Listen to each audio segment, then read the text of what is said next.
Okay, we are in episode 14, which is on page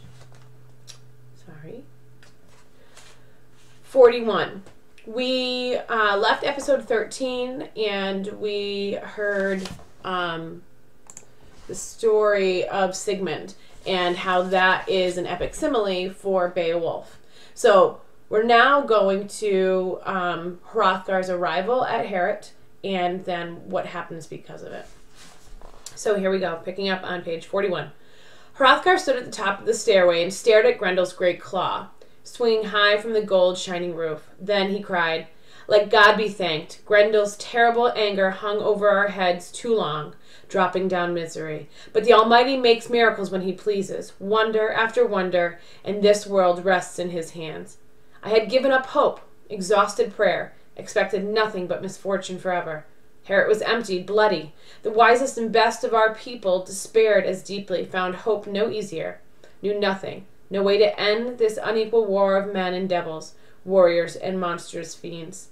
One man found it, came to Denmark, and with the Lord's help did what none of the Danes could do. Our wisdom, our strength, worthless without him. The woman who bore him, whoever, wherever, alive now or dead, knew the grace of the God of our fathers, was granted a son for her glory in his. Beowulf, best of soldiers, let me take you to my heart, make you my son too, and love you. Preserve this passionate peace between us, and take in return whatever you may want from whatever I own. Warriors deserving far less have been granted as much, given gifts and honored, though they fought no enemy like yours. Glory is now yours forever and ever. Your courage has earned it, and your strength. May God be as good to you forever as he has been to you here." So a lot of things just happen. Hrothgar thanks God for killing Grendel, and he actually calls it a miracle and says the only reason why he actually was able to do that is because of God. There is also this repetition of events that retells for the listener what has just happened. You have to think about why that would be done. Remember, this is a poem. It's supposed to be performed in front of a giant room full of people. So the fact or the repetition of these events kind of brings people back up to speed on what has happened in the story.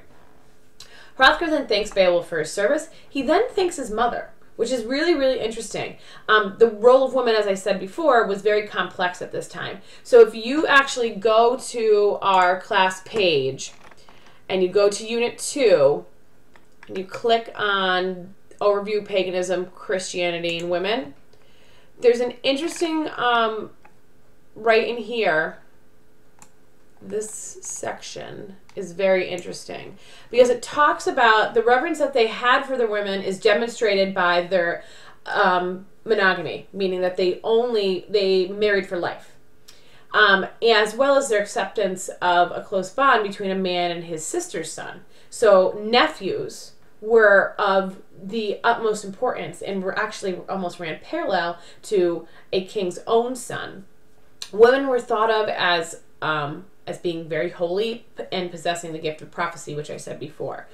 And then again, a pagan belief in fate and foreseeing the future by casting lots were two other aspects of this culture, even though there was this introduction of Christianity. So again, if you want to read this further, make sure you go to our class webpage under Unit 2, and then go down to Overview Paganism, Christianity, and Women. Okay, jumping back. Hrothgar then says, I want to take you as my son.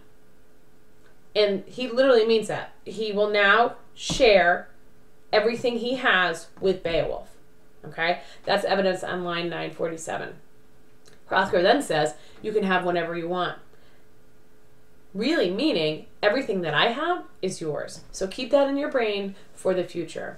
Now, you could fill out your theme tracker for wealth because Beowulf is handsomely rewarded for his defeat of Grendel. You could talk about good versus evil because Beowulf wins, but Beowulf wins because of God, so you could also talk about religion. You could talk about identity, how Beowulf's identity is being changed now because he's being taken on by Hrothgar as his son. Remember, characteristics and conventions. You can talk about or notate the effects of the supernatural, the repetition of the role of women. You could talk about the incorporation of miracles, Christianity versus paganism. There's a whole bunch of things that you could also fill out for your characteristics and conventions.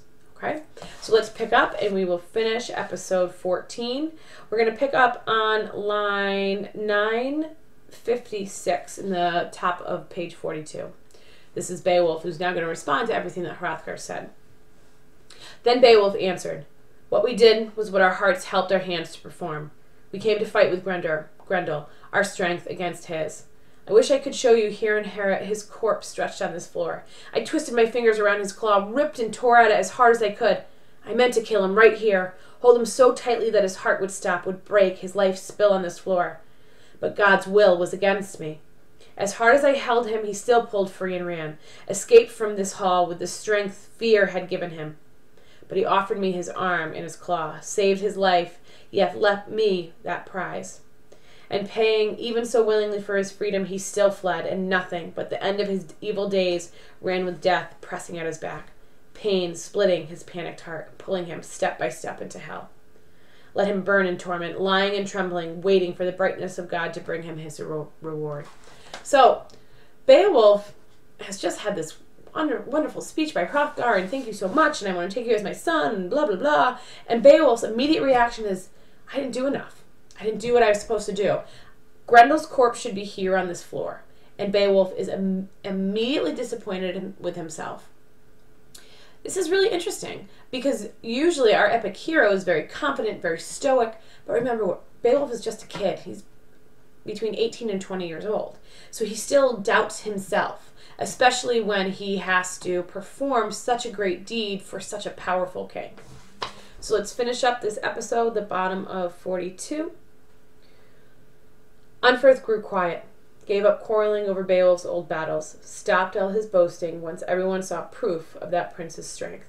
Grendel's huge claw swinging high from Hrothgar's mead hall roof, the fingers of that loathsome hand ending in nails as hard as bright steel. So hard, they all said, that not even the sharpest of swords could have cut it through, broken it off the monster's arm and ended its life, as Beowulf had done, armed with only his bare hands. So we end episode 14, which is really interesting, with almost like a reflection to Unferth. Unferth sits there, kind of scopes the scene and says, yeah, I recognize how great Beowulf really is.